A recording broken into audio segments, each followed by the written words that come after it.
Muy buenas noches, bendiciones. Mi nombre es Luis Carlos Varela Fontalvo. El motivo de este encuentro es para dar inicio a la actividad número 2 del curso Pedagogía Crítica y de Coloniales, ¿verdad? Entonces, nuestro trabajo lleva como título Mirada histórica al desarrollo educativo y pedagógico en Iberoamérica, ¿verdad? Entonces, vamos a hablar en este tiempo, en esta actividad, vamos a hablar un poco acerca de ese progreso educativo y pedagógico de orden histórico, ¿verdad? Lo vamos a trabajar en tres momentos. Un primer momento en el cual vamos a hablar acerca de esos protagonistas del sistema formal escolar y sus intereses. ¿Cuáles eran esos intereses que buscaban estos protagonistas? Un segundo momento, vamos a hablar de esos mecanismos, ¿verdad?, de resistencia que han tenido que desarrollar los docentes y estudiantes frente a las políticas esas impuestas, hablando de esa época, ¿ok?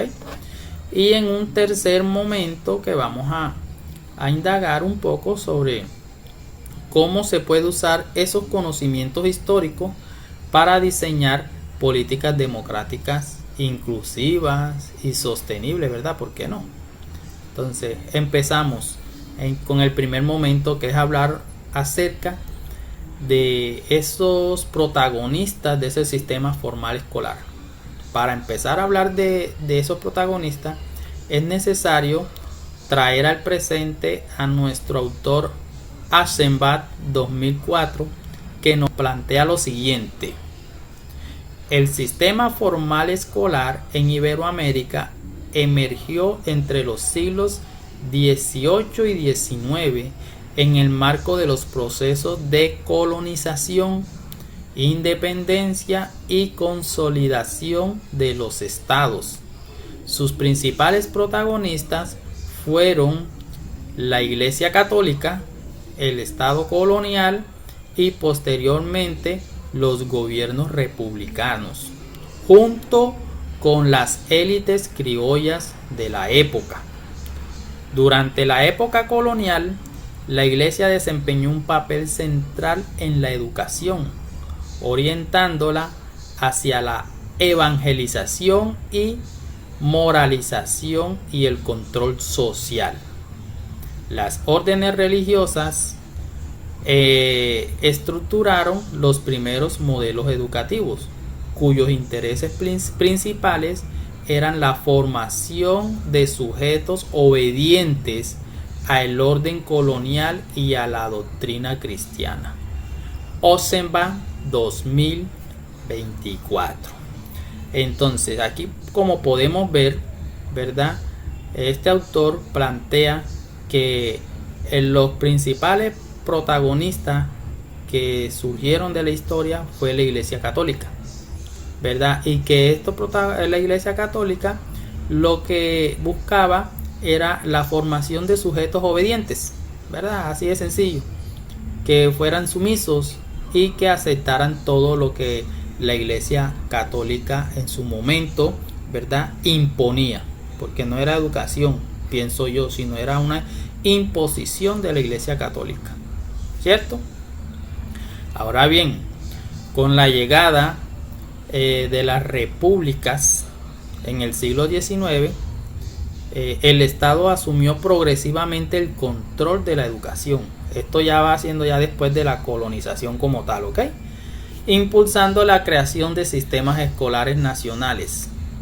Sin embargo, estos procesos no fueron necesariamente democratizadores, como lo señala nuestro autor Pérez e Hidárraga en el 2019, que nos dice que la educación surgió como un instrumento para la construcción de ciudadanía, pero también para la homogenización cultural y la consolidación del proyecto político de las élites, ¿verdad? Entonces esto nos lo plantea nuestro autor Pérez e Hidárraga en el 2019.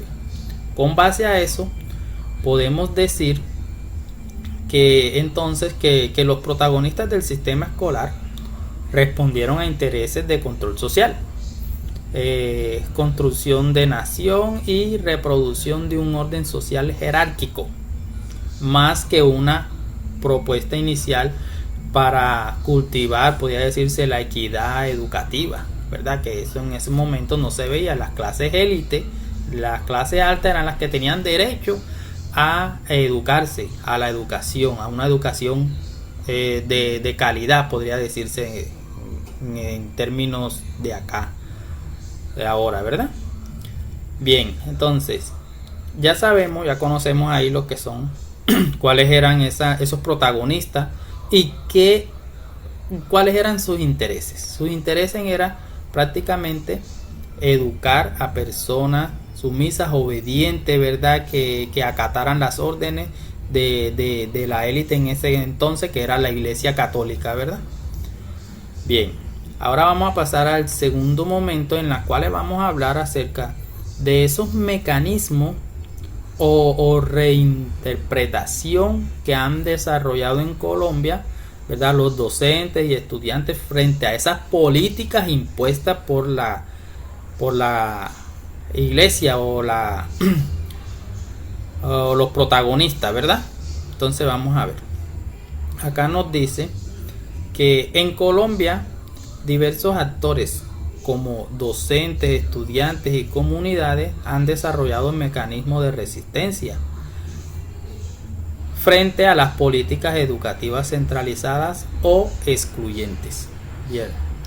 Uno de los principales escenarios de resistencia ha sido la práctica pedagógica misma. Los docentes, especialmente en los contextos rurales, han adaptado los currículos oficiales a las realidades locales, integrando saberes comunitarios, lenguas propias y problemáticas territoriales. Bien, como vemos aquí, los docentes han sido actores, ¿verdad? En muchas ocasiones, en muchos escenarios, ¿verdad? De reinventarse cosas. Han acogido, ¿verdad? El contexto, las circunstancias en las cuales se encuentran, sobre todo aquellos docentes que están en un espacio ya rurales, ¿verdad? En el cual todo lo que tienen a su alrededor, ¿verdad? Muchas veces son limitados, los recursos más que todo son limitados, las problemáticas que se encuentran en esos escenarios son bastante difíciles, lo cual ha hecho que los docentes pues se han inventado, por decirlo de una manera,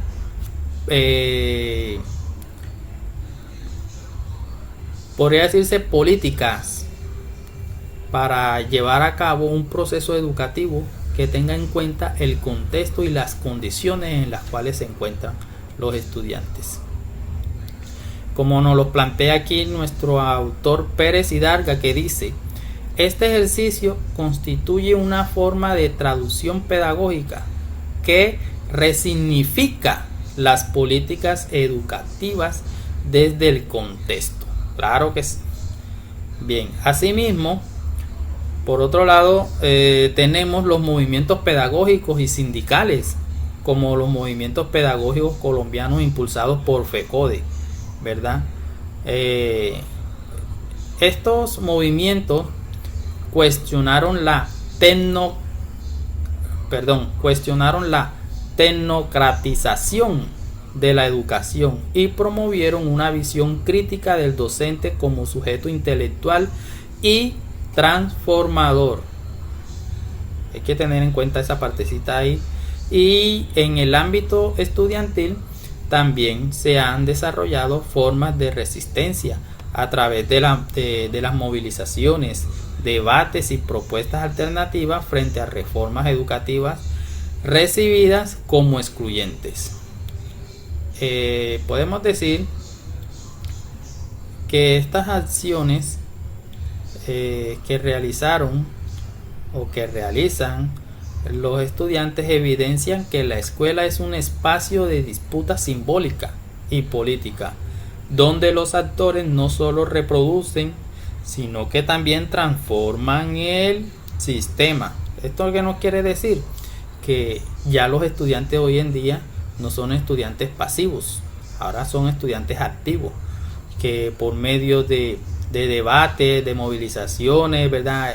Han conseguido muchas cosas, ¿verdad? Que anteriormente no se les daba, ¿verdad? Y que por ende ya los estudiantes no simplemente están ahí para recibir información, sino que el mismo estudiante es capaz de alzar la voz y decir, vea, esto no me parece. Entonces ya ellos también son transformadores de ese sistema educativo, como se daba al inicio de la colonización y como lo vemos actualmente, ¿verdad? Por otro lado, tenemos las comunidades indígenas y afrodescendientes, ¿verdad?, que han impulsado modelos educativos propios como la etnoeducación, que desafían la lógica homogeneizadora del sistema tradicional y reivindican el derecho a una educación pertinente culturalmente, Entonces, la etnoeducación, ¿verdad?, es un proceso que ha venido transformándose a través de los tiempos, ¿verdad? Hoy en día podemos ver que hay colegios etnoeducativos, ¿verdad? Y que el contexto donde se encuentra, por ser el contexto etno, son colegios que están avalados incluso por el Ministerio de Educación, ¿verdad? Y los docentes que entran ahí tienen que tener una formación en esto. Esto ha sido una lucha y ha sido una transformación a través del tiempo, ¿verdad? Y tenemos acá en un último momento que vamos a hablar un poquito sobre cómo se puede usar ese conocimiento histórico para diseñar políticas democráticas e inclusivas, ¿verdad? Entonces, el conocimiento histórico de la educación permite identificar comunidades y tensiones que son claves para el diseño de políticas educativas más justas, ¿verdad? Comprender que el sistema escolar ha sido históricamente excluyente y centralizado implica reconocer la necesidad de transformarlo desde enfoques más participativos e inclusivos. En primer lugar, tenemos la historia evidencia de reconocer la diversidad como eje estructural de la educación. ¿Esto qué implica? Que hay que diseñar políticas que no pongan modelos únicos, sino que promuevan la autonomía territorial, el diálogo intercultural y la inclusión. Claro que sí. En segundo lugar, tenemos el análisis histórico. Permite valorar el papel del docente como agente activo en la construcción educativa, en lugar de concebirlo como un simple ejecutador de política. No, ahí el docente tiene que estar activo, ¿verdad? Un docente activo no es un docente pasivo. Un docente activo es aquel que ejecuta, que promueve, que incentiva, que habla, ¿verdad? Ese es el docente activo. Y en un tercer lugar, podríamos decir la historia comparada de la educación, como plantea Aschenbach. Dice que ofrece herramientas para identificar experiencias exitosas con otros contextos iberoamericanos, favoreciendo el aprendizaje mutuo y la construcción de políticas más sostenibles. ¿Ya? Entonces, una política educativa democrática debe considerar la participación real de estudiantes y comunidades, reconociendo que la educación no solo como un servicio, sino un derecho y un proceso social y constante de construcción, ¿verdad? Y para terminar, podemos decir que el quehacer educativo no puede desligarse de su historia. Al contrario, debemos tener en cuenta todos estos procesos que se han vivido para comprender los intereses que dieron origen al sistema escolar, ¿verdad? No siendo más, espero que haya sido de su agrado y haya quedado claro la temática. Feliz noche y hasta una próxima ocasión.